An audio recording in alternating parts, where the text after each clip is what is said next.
You are propping up the team, you're making sure everything happens, and everybody knows to go to you if they need just about anything done. That's a huge compliment, but what if you feel like you're stagnating, if you're not growing?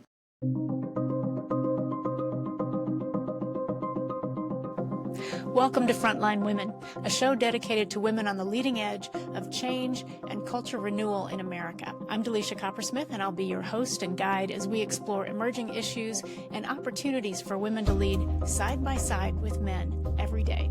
So let's get off the sideline and onto the front line right now. If I asked you to look around your organization and come back and tell us how many women are stuck in the strong second role within their functions? I'm curious to know what the stats would be. Maybe I'll put a poll up about it. But that's our topic today. If you have ever experienced this is going to resonate, because at some point in your career, you could face this, where you feel like you are the strong second, often to a man who's in a higher position, and you are held there for a very long time unless you do something about it. A couple of reasons for that. It doesn't mean that your boss is against you. Your boss probably values you. That's why he or she wants you to stay in that strong second role. You make their lives easier.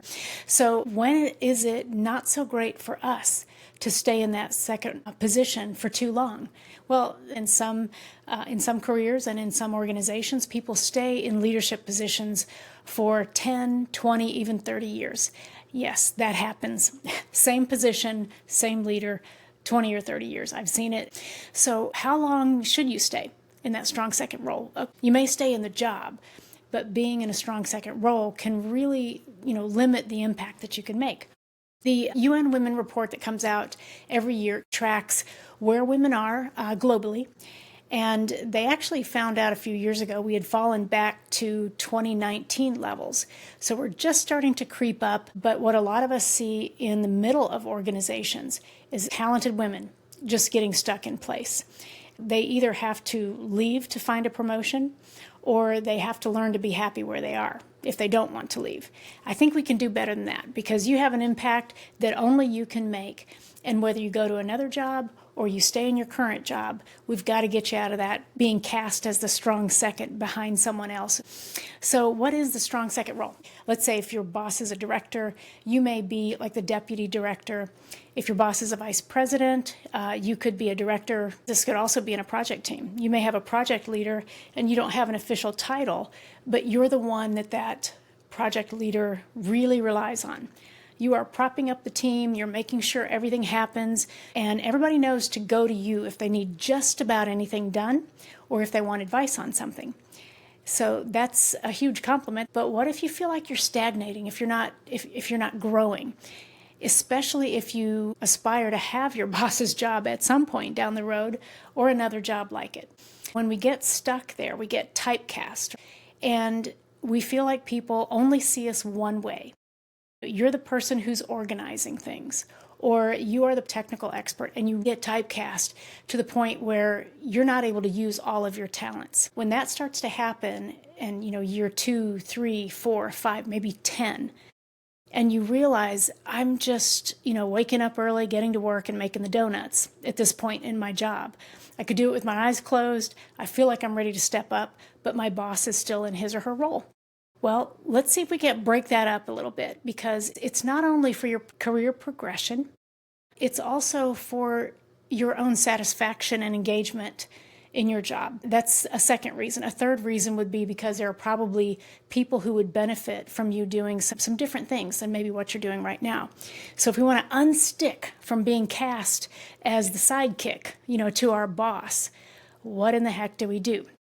We're going to get there in just a moment. So that UN Women's Report found that women who do step into senior leadership roles, it tends to be in feminized leadership positions. Or I'll say functions, such as human resources or marketing.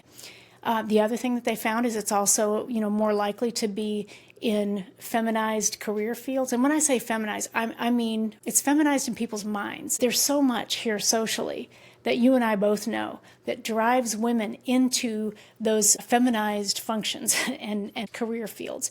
And I wanted to give you a little bit of data about that I found. The top 10 female-dominated career fields, what their median pay is for those careers per year, as well as the percentage of women who are holding those positions. There's nothing wrong at all with being in the career fields that I'm about to mention. They're fantastic career fields. They fit perfectly into a lot of women's lives, their areas of interest, and their talents. But I believe that we still have a lot of women who go into those career fields because that's socially acceptable. They're sort of suggested before other career fields, like in STEM. So maybe we don't know whether we would like another career field, but we just automatically march into one of these predominantly female positions. So here they are. The first one, the number one top female-dominated career field, no, I'm not going to go backwards, is skincare specialist. So we have a median salary of $43K per year, and 99% of skincare specialists are women. The second, preschool and kindergarten teachers. Median salary of $37K for preschool and $63K for kindergarten teachers. The third top female-dominated career field, secretaries and administrative specialists. Median salary $44,000, 93% of them are women. 4 is dental hygienists. Median salary $87,000 and 96% are women. Number 5, speech language pathologists, and this is the highest salary, $89,000 per year, and 94% are women. Number 6, childcare workers. Median salary, $30,000 a year, and 94% of childcare workers are women. Number 7, dental assistants at $46,000 per year median, and 93% are women. 8 is hairstylists and cosmetologists, $35,000 a year, and 92% are women. 9, billing and posting clerk, $45,000, and 91% are women. And number 10 is phlebotomists, $42,000, and 90% are women. So these are the career fields that we are encouraging women to go into. We're attracting them. We're actively recruiting them into those career fields. We're just now starting to balance that out, where we're actively reaching out to women for STEM and other careers that historically men have been encouraged to go into those. And so we're trying to pull more women into that because we pressure them to be more flexible in their career interests so that they can raise children, stay at home with them if possible. And so they are in these career fields that make less money, but they are flexible. They can move around, they can quit a job and come back to the job. What do you think about that? You know, when you look at those top 10 female-dominated career fields and the percentage of women, I mean, it's 90+%. Some of them are 99% women. And then we look at STEM, and we are making progress in STEM, but when it comes to leadership positions, we still see that men are stepping up at a much higher rate than women. If you happen to be in a male-dominated organization, I would love to see you figure out how you can step up, whether that's into a new role or a broadening assignment. I looked for specific data on women in those second-in-command roles, and it really doesn't exist.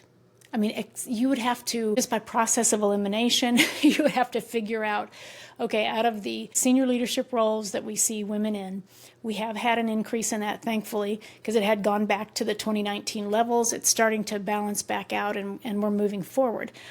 But if those are all in the feminized functions like human resources and marketing, then we may not be making as much progress as we think we are.